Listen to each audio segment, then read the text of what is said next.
आता काल सांगितली होती की आम्ही गेलो तर रायगडला. रायगड चढण्यापेक्षा उतरणं मला खूप हार्ड वाटलं.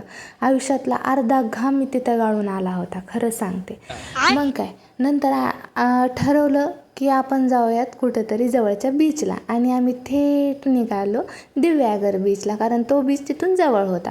आणि आम्ही आलो होतो विकेंडमध्ये. आम्हाला वाटलं होतं की गर्दी कमी असेल, पण आपल्या हुशार डोकाची लोक पण खूप असतात, त्यामुळे इथं गर्दी खूपच होती आणि अर्धं गाव तिथं बसलो होतं असं आम्हाला वाटायला लागलं होतं. आता आयुष्यात पहिल्यांदा या माणसाने मला इथं घेऊन आलं होतं बीच दाखवण्यासाठी, म्हणूनच तिथे 350चा हा ड्रेस घेतला विकत आणि सगळे रील्स व्हिडिओ काही हौस होती ती सगळी करून टाकली होती पूर्ण.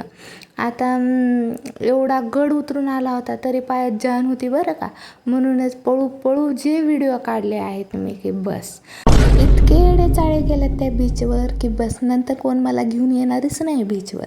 आता हे सगळे फोटोज आणि व्हिडिओज काढेपर्यंत श्रीला ठेवलं होतं यांच्या मित्राकडे. त्याला एक बिस्किट पुडा दिला होता आणि तो पण समुद्राचा व्ह्यू बघत मस्त एन्जॉय करत होता.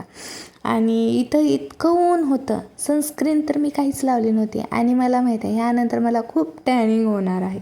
आता कोकणात आले म्हणल्यावर नारळ पिणं तर गरजेचंच आहे, त्यामुळे इथं नारळ घेतलं, मस्त नारळ पिलं. आणि चॅनलला सबस्क्राईब केलं नसतं तर प्लीज सबस्क्राईब.